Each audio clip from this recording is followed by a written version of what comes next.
I'm Eb Jones. I'm the VP of Influencer Marketing, and my power is being resourceful. Like, I am the type of person that really thrives on people telling me no when I really believe in something, and being able to make that happen regardless of getting a no. When I'm really passionate about something, I figure out a way to make it happen. So my power is definitely being resourceful and making a way out of no way. Definitely, like, one thing that I'm really known for is the orange hoodie from the WNBA. I was the one who picked that item and did the influencer marketing for that. And I was told by our retail partners, even internal people, oh, the W doesn't sell. Like, I would have a conversation with our retail partner, like, why isn't the WNBA on the front page? Every other sport is there. It's our season. They're like, oh, the W doesn't sell. So that's why we don't highlight you guys on the website. That's why we don't do this. And I was able to debunk that. Like, the orange hoodie has been the #1 best-selling merch item in WNBA history. So it was like just a real push for me to be able to I'm glad y'all told me that this couldn't be done, because I showed y'all that it could be done when you get the right marketing behind it and have the right people promoting it, that the W does sell.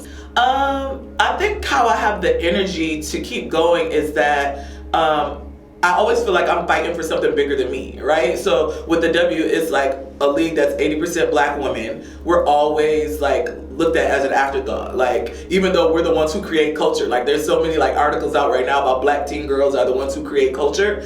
But we're always when it's time to get the rewards for it, we're always put on the back burner and not given the credit. So I always feel like I have to keep going to make sure that all the talents that we have and the natural things that we have, it comes to us naturally, are really just championed in that way, so that little black girls can know that they're important and their voice matters.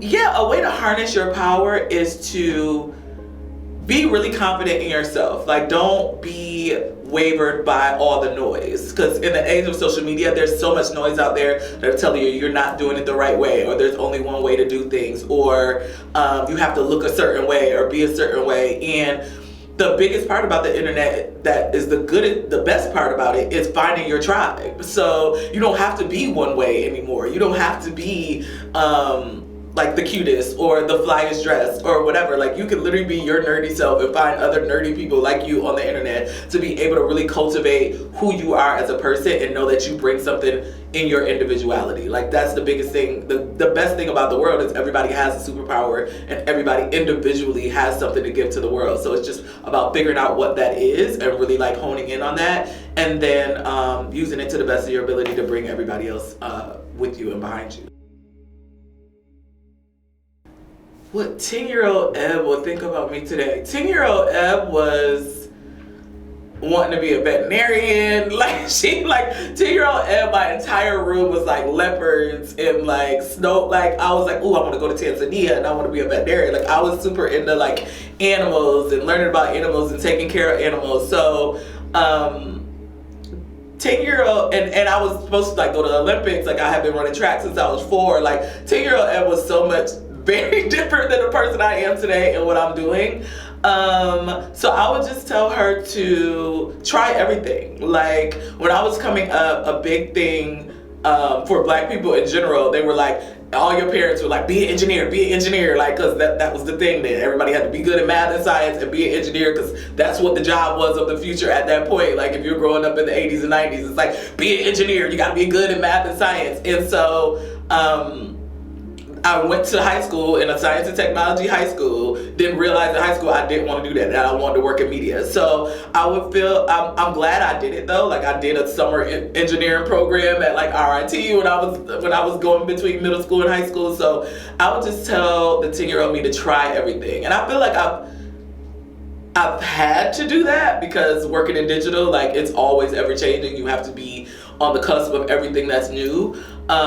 But when I was younger, I wish I had to try more things, because I was full blown head of track down. I didn't try another sport until I was in high school, and then end up being great at it at volleyball. So I feel my 10-year-old self, I would have just told her to try more things early on, because if I had tried more things early on, I could have perfected something else and been somewhere completely different in my life. Even though I'm happy with where I am right now, but I feel I feel like kids at 10 don't try everything. Like, especially if you're coming from the hood. Like, rich kids can try everything. They can try ice skating for a week and then their parents don't care that they just spent $1,000 on skates. Or they can try playing the trombone and their parents don't care. But like, if you come from the hood, you gotta pick what thing you gonna do, because your mama ain't got money to pay for all the things. So I think I just sort of like just tried to try more things when I was younger. Even though I don't think I was like deprived of anything, I feel like I would have just went outside my bubble of what my parents told me I should be doing, like be an engineer, be a track star.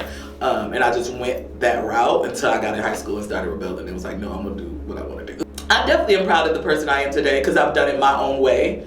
I haven't hated on anybody. I haven't hindered anybody else from their successes. I try my best to lift people up behind me, and I'm always that person that's gonna refer somebody, even if it has nothing to do with me. If they're like, hey, do you know somebody that does blah blah blah, I'm always gonna be the person like, oh, I do know somebody, or let me hit somebody who knows somebody.